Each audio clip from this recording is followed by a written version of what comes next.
Like we always do about this time.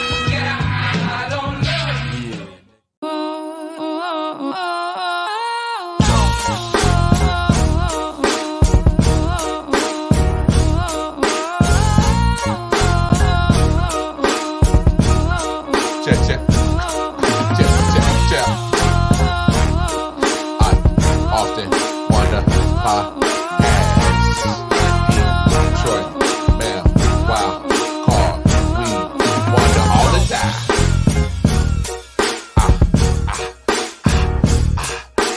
I often wonder.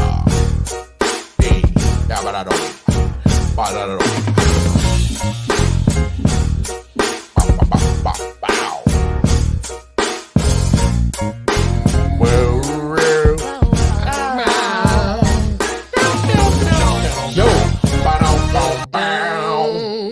What's up, y'all? What's good? How y'all doing today? Hope everybody's having a fantastic day.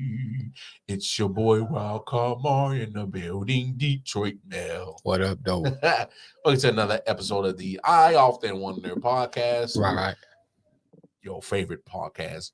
Gang.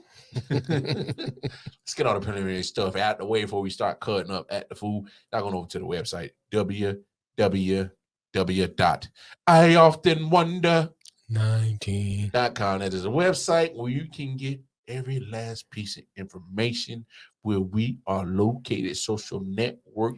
Right. For the I Often Wonder podcast, the IOW network, all that. Yeah. And then, of course, if you're feeling real charitable in a given spirit, you go ahead and drop some little ducats over there on that Patreon. Chang. Yeah, to help Detroit Mel and myself offset some of these expenses of what it takes to build a media conglomerate. Right. We greatly appreciate it. You always cop some merch. Of course, you see me and Mel rocking our IOW sports merch. You get the IOW bird over there. Oh! Of course, we got some I Often Wonder merch. Right. You can get that over there. And then, of course, Detroit Mail's exclusive t-shirt clothing line. J. Edward Collection is on there. Click the links. Cop some shirts. Most importantly, y'all going over to your respective app store. Available in the Google Play Store and the Apple Store. Right. Is the IOW Network app. Good stuff on there.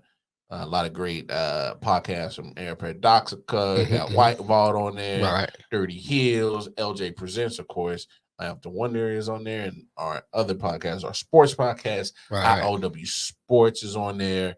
A lot of great music from a lot of talented individuals, both mainstream and underground. And independent. So go support. Speaking of our other podcast, IOW Sports, we're going to talk about a topic that we're taking both of our podcasts and kind of jamming them in together today. Right. Recently, you had Kyrie Irving on his stands with the vaccination. Right. And then, of course, you have John Gruden resigning with a lot of pressure to get fired because of very insensitive emails. And so today's topic is kind of, sports mimicking real life. Right. And especially in America. Right. So we kind of just wanted to talk about that for a little bit and get everybody's opinions. So definitely go over to the YouTube page, like, share, comment, hit that notification bell. Right. And, let's get the conversation started. So just in case you haven't been paying attention, Kyrie Irving has chosen to not play in this upcoming NBA season due to the fact of the New York state mandate of having to be vaccinated to be in any sporting events, players or fans. So he's choosing to sit out. And then, of course, with John Gruden, he's choosing to sit out too. He chose because of past behaviors, right? But because it was such a long timeline of that similar behavior, kind of leaning towards that's you, buddy. So he definitely said some racially charged words, homophobic words, Misogynistic. Yeah, misogynistic. Yeah, pretty much anything negative when it comes to anything of a person. Check it off the box. All the boxes. Check. All the above. Right. Check. So we just wanted to talk about how, and especially if you guys didn't see episode, was it 90, 95. 94, 95? Yeah, Right. 95 of ILW Sports. Mel was running off a lot of characteristics of how the NFL operates. Right. And the light bulb went off in my head. I swear it wasn't. I swear it wasn't the marijuana. It's hard to tell. I know they kind of like bleed into each other. You know? Hey man, what can I say? Is that a independent thought? Is that a weed thought? No. Hey, sometimes my independent thoughts and my weed thoughts is one and the same. So anyway, neither here nor there. But as Mel was running off a lot of characteristics of how the NFL operates, and you pretty much kind of ran down. You're talking about at least 100 plus years the NFL has been operating, and so you subtract that, do your math real quick, folks. You're talking about NFL started in the time of segregation, a lot of racially charged issues going on in America, and the good old boys kind of run the NFL, specifically the owners, right? And it's based off a lot of foundations or treatment of minorities. That you're talking about breaking down at least 70 to 80 years of a foundation that's been built, right? And I was like, well, damn, that sounds like the good old U.S. of A. And so that's kind of what charged this conversation, is because a lot of people, if you're not, especially if you're not a sports fan, but those who are, you're seeing a mirror image of the atmosphere of sports kind of bleed into a mirror image of how America is. Right. It's crazy because you usually try to use sports or sporting events as a way to get away, escape, certain realities when it comes to of America, and use that time to just not even think about it, not even worry about it. But the more and more you see, the coverage of certain social issues in sports, you can't escape it. I mean, NFL has a full campaign on, stop racism, end racism. We're in this together. Right.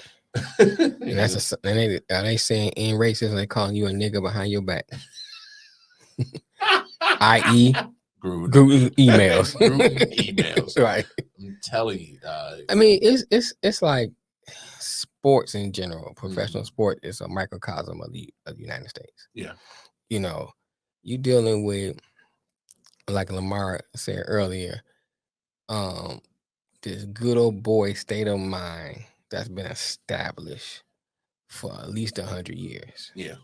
And you're not looking at an influx of black players probably to the 60s.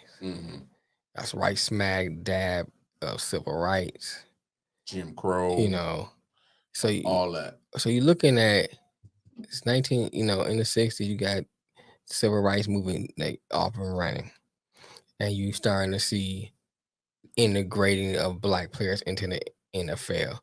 I mean, you had a few players that played in the 50s, but like during the 60s, you start seeing more and more coming in, and going into the 70s. In the 80s, just full blown by then. Now you're talking about predominantly like right. So now you're looking at 70% or maybe higher of black players in the NFL. And you're not really dealing with that attitude, and you have to bring in misogynistic and homophobic into the play too. Now in 2021, right? Because you're not just seeing now women referees, women coach on the coaching staff, on the coaching staff, San Francisco and stuff like that. Yeah. So that's now. So you're talking about 100 years up until now, you just start seeing that kind of thing, and openly gay players. So now you just got that this year. Just got that. Well, no, You gotta think about No, Michael Sam didn't. Nah, that don't count. He ain't make it to team. He ain't make it out of he, preseason. hey, Nah, damn he it. had the uniform on. He ain't make it out of preseason. Okay, we'll go with that. But you know, you Ain't heard from his ass since. Was the last time you heard of Michael Sam? Exactly. Thank you. Move on. Thank you. Nigga don't count. so so you know you're just not dealing with this now. And since the Black Lives Matter and the George Floyd and all that went down throughout professional sports with the name with Black Lives Matter and all that stuff all on the court and the banners hanging on the jerseys, all that stuff. You thinking, okay, we singing Kumbaya and everything's getting better. Kumbaya, my lord. Kumbaya. Small we, my boy. Kumbaya. Pass it now. Puff, puff, pass, my nigga.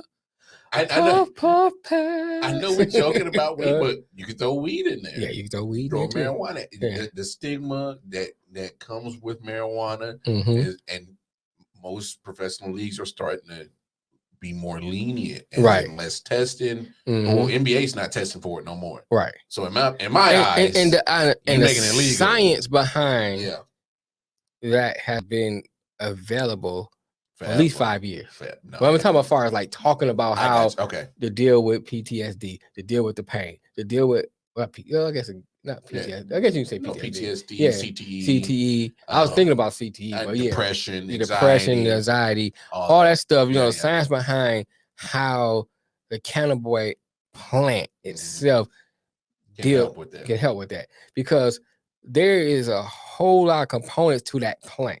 You know, it's not just break the plant down, smoke and get high. It's so many other things until you got hemp, you got all that stuff. CBD, CBD, all that stuff that comes from. I'm worried about the THC. I'm worried about the TNA.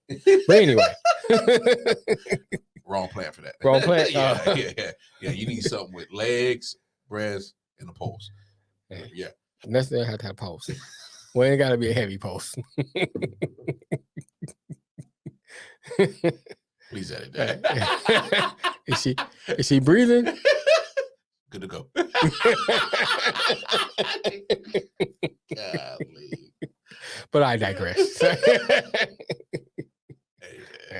I'm saying. Do what you do, dog.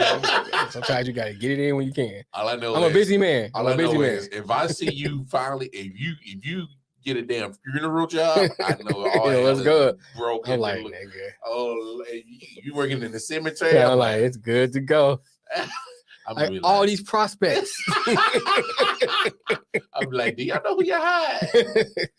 Go take a look at that eye on that one episode, bro. Hey, you sure? You can't be like.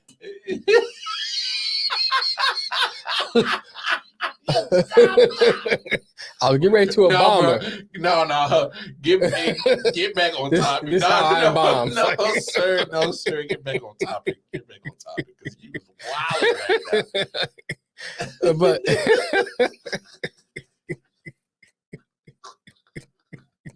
all right, break it in. Lamar be tripping. I'm just saying, he be tripping. But yeah, so you look at the science behind the plant itself. Yeah. You know, it's been there for a while. People been talking about it for a while. A lot of players been actually like smoking it to help them to cope with the things that they cope, whether it's pain, depression, with all that. CT, all that.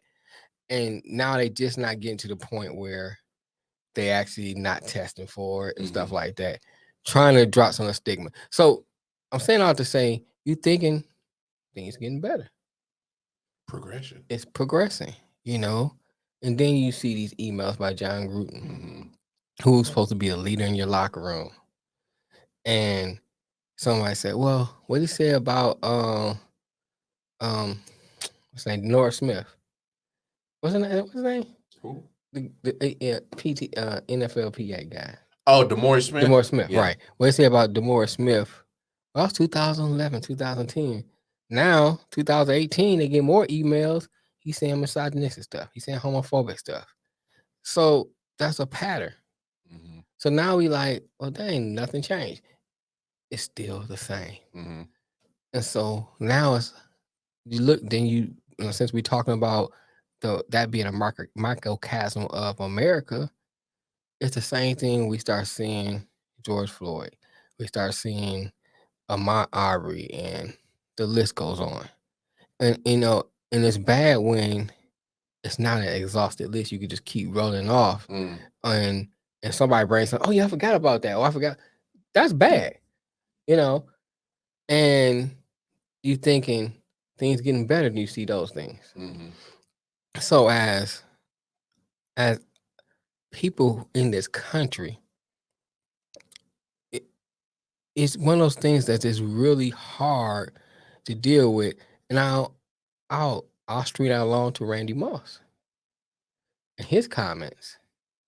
And some people say, well, because we had one of our friends and constant contribute to our show, he said, well, Randy Moss embarrassed himself.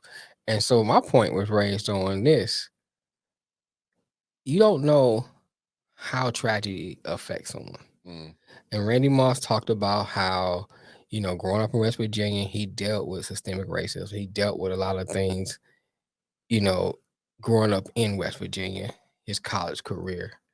Because we just looked at the narrative was when he was at Florida State, he was bad. That's why he had to go play for Marshall. Mm-hmm. We don't know the in-between stuff. Maybe it's some things racially that happened that made him do some things. Go check out his 30 for 30. He did kind of talk about You know what I'm saying? Yeah. So from those who didn't see the 30 for 30, yeah, the narrative was Randy Moss got to Florida State, acted out. That's why he's at Marshall. Kicked off smoking weed, right, and all that stuff. Right. Yeah. So then John Gruden's email come out. That might have triggered something in him. That might have been a trigger for him. Now I understand this particular person said, well, where was that same energy for Kaepernick? I got you. And I wholeheartedly agree with that. Yeah. But at the same time, here's what I say. At the time of Kaepernick protest, we was kind of like dealing with, oh man, I thought we was through with this. Mm-hmm. And I think the shock of that kind of got people like, okay, I don't know what to do. And I'm not using that as an excuse. I'm just saying, I'm comparing it to that time and to now. It was a shock in some ways. And I mean by that, we were kind of in a way, and I'm saying in general, lullabied to sleep by these open gestures.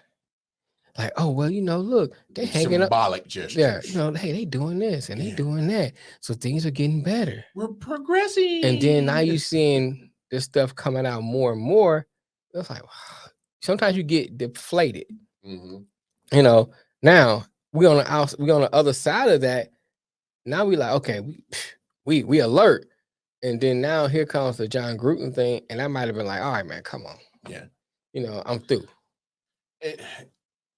I want to take a little bit farther because you look at John Gruden was emailing Bruce Allen of the Washington football team, who at the point in time I think was the president, or he was in the front office. Right. So he's a higher up in leadership. Mm-hmm. And I hate to say it, but no, I don't hate to say it, but I hate the fact that I have to say it. Right. That you look at, since we're talking about the microcosm and the mirror image of sports and USA, you see in your the people who are appointed in leadership positions that have these thoughts and feelings, but they're leading over people who they're offending. Right. And you see it every day. And to your point, at some point, where do you keep wanting to chip at this foundation that was built so long ago, and you want to keep chipping, and you think that you're so far out the hole that you're so progressed, and you understanding of everybody's thoughts, feelings, religion, sexual orientation. You think you've gotten there to that point. Yes. And then next here comes another bomb has been dropped from people who are in leadership positions. Right. And you're like, well, damn, man, how deep is this hole? And you look at the Washington. Your sex tape. Did you see the Washington football team having their whole organization that needs to get just my personal opinion. They need to make him sell the team like they did old boy in NBA. Oh yeah, not Snyder. I know. How was his name? I know. I I see his forget face name and too, everything for the Clippers. Yeah, I forget his name, but my thing is, especially with the NFL, you keep throwing this propaganda that you're so progressive, so progressive. So now you get rid of Groot. He's the first guy that fall on the sword. But my thing is, that iceberg is so deep. it is. When are you gonna start dropping the names of the other people that need to fall on this sword? Drop the names of the people he sent them to, and what was their response? Period. You know what I'm saying? So here's the thing. It's one thing to send the email, Mm-hmm. but at the same time, you as the recipient of that email, how are you responding? Mm-hmm. And that's another type of pressure, because you in a situation. Here's a good example. You're in a group of people. Somebody tell a racial joke. Do you say, "Hey man, no, it's kind of racist," or do you laugh and keep it going? I got a friend, and we was talking about this together. He's a white guy, and we were saying, you in a room, and somebody, it's just a bunch of white people in a room, and you there, and they use the N-word. How do you respond? You know? Yeah, everybody's gonna have different response. How do you respond to that? Because sometimes there's nobody really around to offend, quote unquote. But you know what I'm saying? Hey. There's no niggas in the room. You know what I'm saying? So what do? Why you respond to that? It's like, well, you ain't talking to me. I ain't no nigga. You know what I'm saying? You know? Or do you say, hey man, look, I don't use that type of language.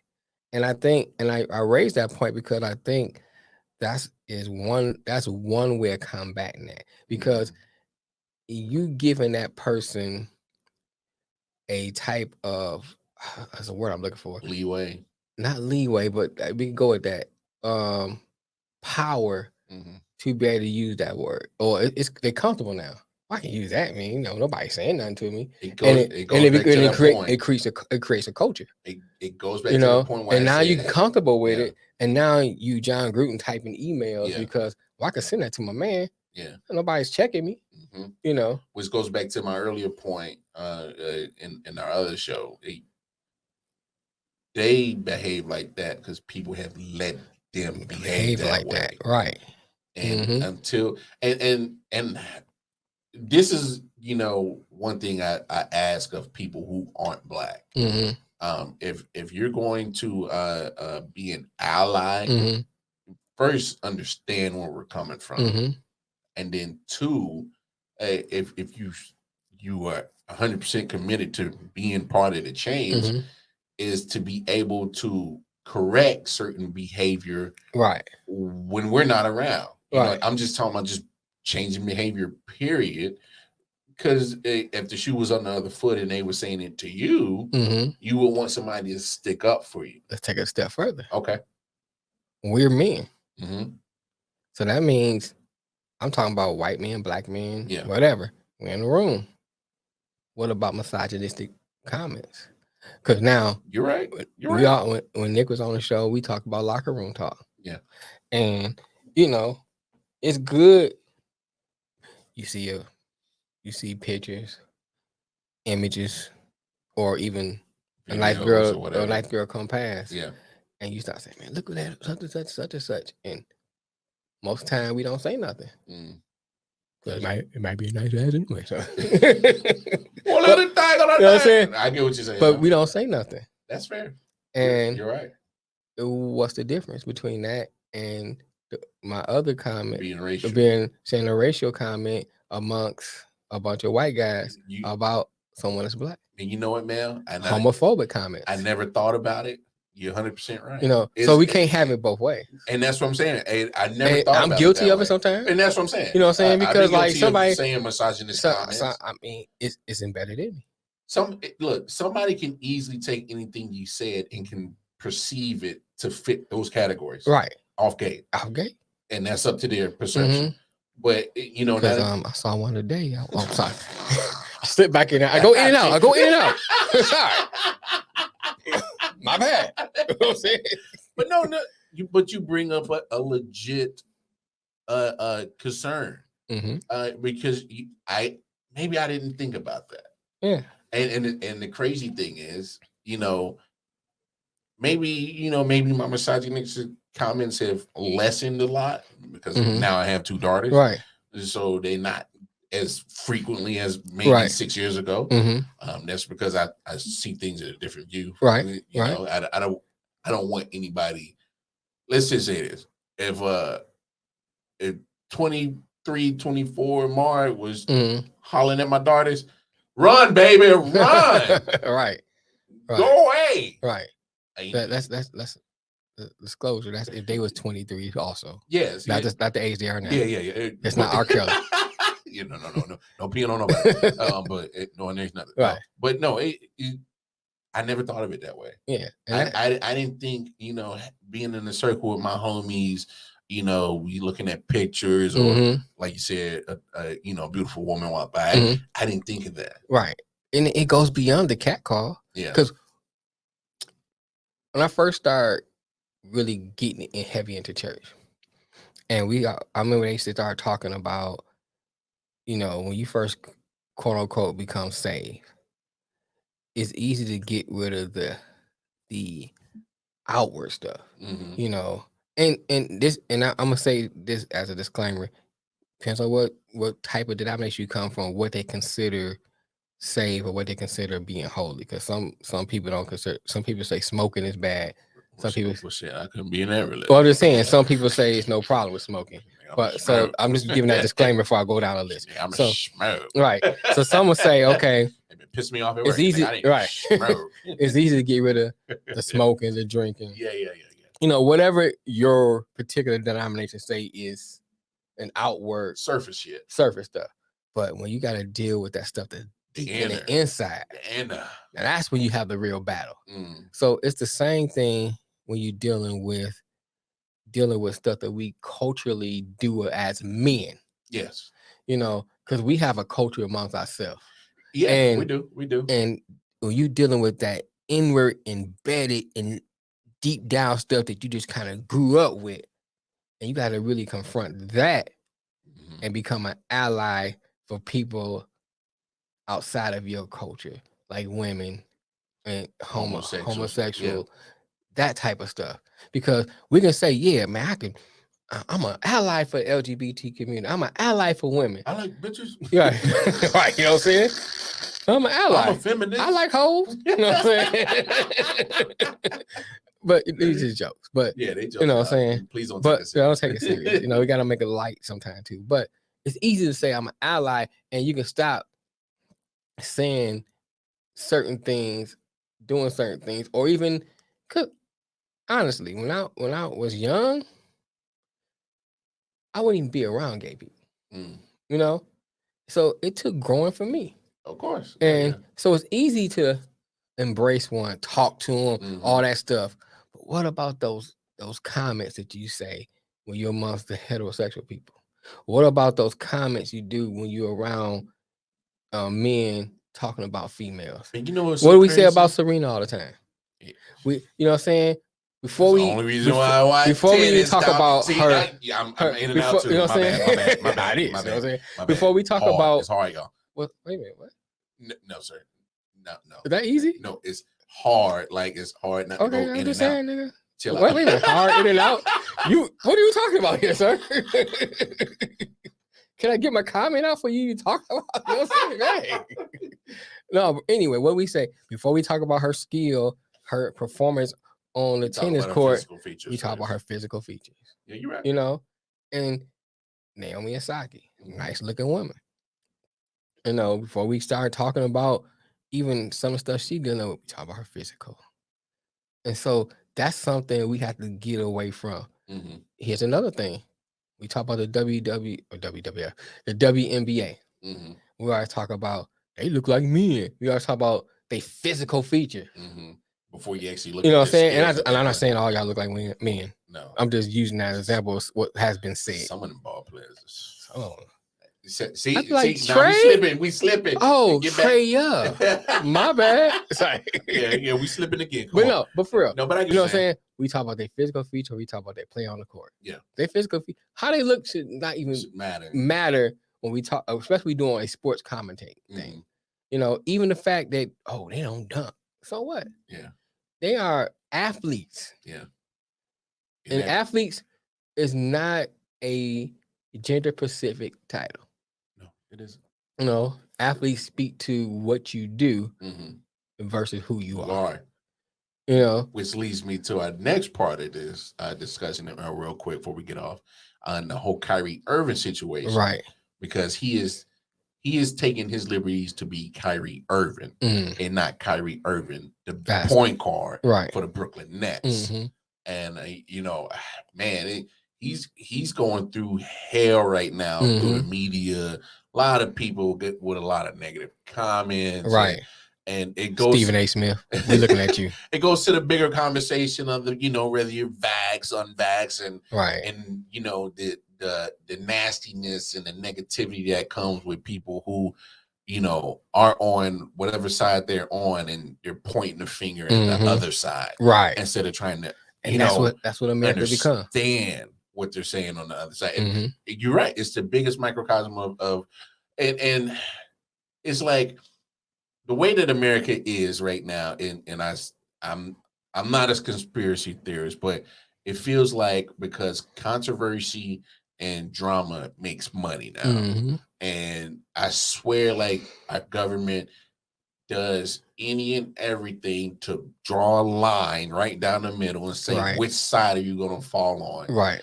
But, and this is what drives me crazy with that line, is that people need to look up and actually see who's drawing that line and question them. Right. Instead of trying to question each other. Like for Kyrie Irving to make a personal decision, a personal choice. Right. And yet still following the guidelines that have been set out. What is the problem? First of all, it's a game. Period. And it's a job. And this man should be applauded for standing up for something he believes in. But because we are so enthralled, infatuated with a game over a man's personal decision to take a stand, we want to downgrade and denigrate him. Oh, you know, you affecting my life and this and that. No, how is he? He ain't affecting your life. He not be around you. No. You know what I'm saying? He not saying, well, look here, I ain't getting the vaccination. I'm gonna go lick a couple doorknobs, kiss you in the mouth. You know what I'm saying? Start spitting everywhere. He ain't saying none of that. You know what I'm saying? He just saying, breathe on you. Right, breathe. Come on. He ain't saying I'm going maskless. None of that stuff has been even said. He's saying, I'm following the mandate. I'm following the mandate. And I'm choosing not to play. Choosing not to play. Now, they say, oh, he's selfish. Well, if he feels that the vaccination is unsafe, who am I to call this man selfish for thinking about his own well-being? He's not supposed to be think about his own well-being? Shit. This is a game. He's like he said, it's not about the money. It's not about the money. Hey, I applaud a man that can stand on his own two. I do too. On his own 2 feet, 10 toes, 10 toes down. Like, and he's not budging. He's not budging on this, right? And because if I remember correctly, NBA is probably like a week away, or a week and a half away, so it's coming up. He ain't budging. And he shouldn't feel pressured to do something you don't agree. Andrew Wiggins was the last hold out, and he finally caved in. He's like, well, I just felt the pressure. I just felt this. All right. I ain't gonna begrudge him for that either. He made a decision as a man. Yeah. No, you know what I'm saying? Okay, you feel like that's what's best for you? Hey, cool. Look, some people are willing to take it a little bit further than most. Point is always gonna be like that. Right. You're gonna at the beginning, you're gonna have a lot of people, fuck that. Oh, you ain't signing my check. Oh, well, hold on. Yeah. And you then think that plan. Yeah, and then once you owe this mortgage. As time go by, the numbers gonna dwindle. Right. It's bound to happen. You might be like Sean Kemp got one in every city. I need this check. I gotta pay for these kids. It's just gonna be like that. Right. But I just don't understand the real vitriol and negativity that comes along with somebody making a personal decision. And you see it every day. Everybody got their smartphones. Go to Facebook, go to Instagram, go to Twitter. You put something up, you post something, you're gonna get attacked. You're gonna get some that's gonna rock with you, and you're gonna have some that's gonna throw stones at you. Right. Look, it's just that way. Some that's gonna rock with you, and some that's gonna want to throw a rock at you. Right. It is what it is. A rock involved. It is what it is. But I just don't understand how that has been part of the fabric of this nation lately. It's like, I just don't. People can have differences. There's millions upon millions upon millions of people in the United States, and we all not going to be the same. Nope. There's going to be some things that we're going to have similar, we agree with. Right. But ain't everybody the same, gonna think the same way, behave the same way, and it's okay, y'all. It's okay. Where has the respect gone? Right. For other people's opinions, thoughts, beliefs, sexual orientation, religion, whatever. Right. Gender. Yeah. Where has the respect gone? It's to a point, it's getting out of control. Right. Like at this time, unless I'm, doing something personal for me, like, with some of my Facebook groups, I try to, I've been staying away from Facebook. Yeah. If it's personal things I write with on Instagram, I don't mess with it. There's some things I look at, I'm like, I ain't about to comment on. Oh, yeah. I ain't about to get into that. Exactly. It's like they want to bait you. Come on in. Yeah. Come on in. Come on in. You know what I'm saying? Gotta be quicker than that. Right. So, yeah, I'd be like, I can get into that. Like, you know what? There's times I'll put up a whole post ready to hit send, and I'm like, you know what? I'm gonna go have a good day. Right. Because you about to fuck up my energy. Right. And I ain't trying to get my energy fucked up right now. Right. So you know what? Backspace. I'm good. I won't touch it. And so when we wrap this up, I just want to say like this with the Kyrie thing. I think that Kyrie Irving is a man that you see who follows his convictions. He And you don't see he's that in Cleveland. You don't see that a lot. He had some things he dealt with Cleveland. He went to Boston. Things he dealt with Boston. Didn't like it. All right, I'm out. And you gotta respect that. I mean, as a sports fan, he's on your team. You may feel some kind of way, but just remember, it's just sports. That's all it is. It's just sports. Yeah, shoot. I'm a Lions fan.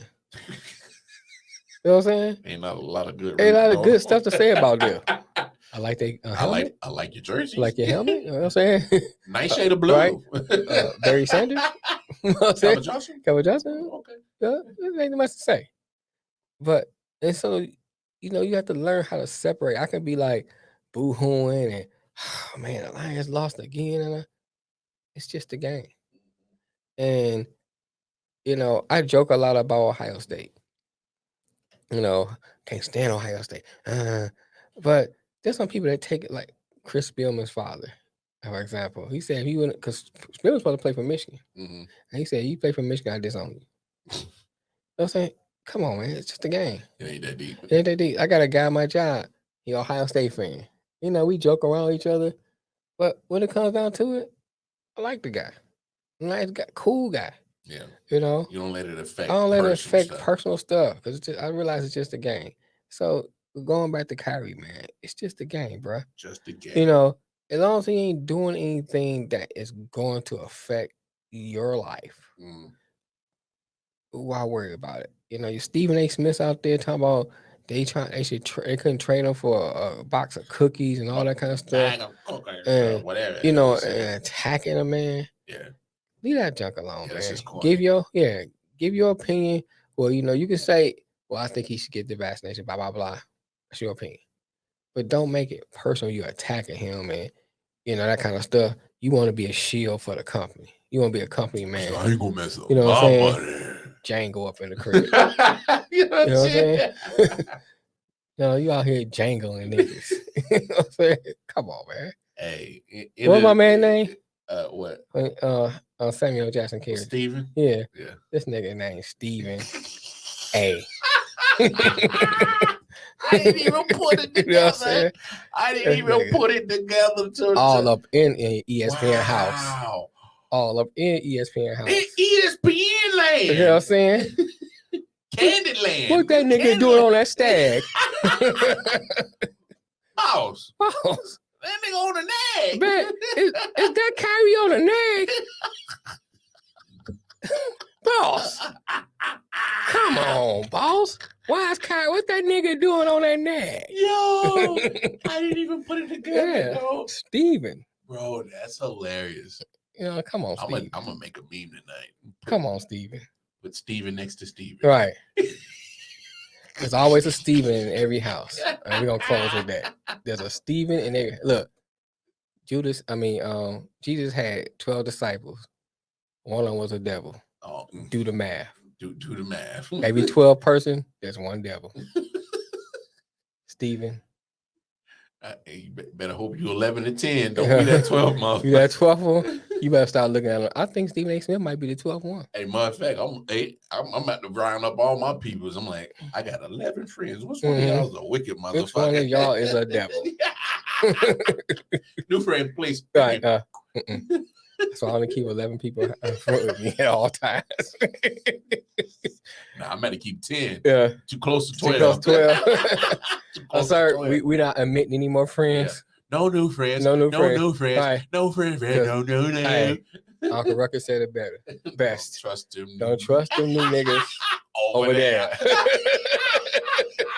On that note, we signing off. Yeah, let's sign off because it's just about to hit the fan. But no, most definitely give your comments in down below. Right. Helps us.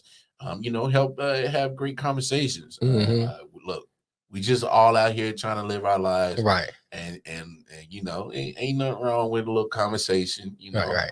Adult conversation. Yeah, we gonna laugh and joke. Yeah. While we still give our commentary. Yeah, so don't take us Don't too take serious. it. Don't take us too serious. Yeah. But most importantly, on the YouTube page. I meant that Stephen A. Smith. Yeah, you did that. Yeah, you did. That was serious. That was serious. That was 100% serious. Right. Our YouTube page, Facebook page, go ahead, like, share, comment, hit the notification button. Going over, like I said, to the website, www.iftheone19, cop some merch, feeling real charitable, drop some on the Patreon, and most importantly, go get the IOW Network app available in the Google Play Store as well as the Apple Store. Great episode. Until next time, All right. It's your boy Wildcard Mar, Detroit Mail. We signing off to the next episode of I Often Wonder. It's been real. Peace. Deuces.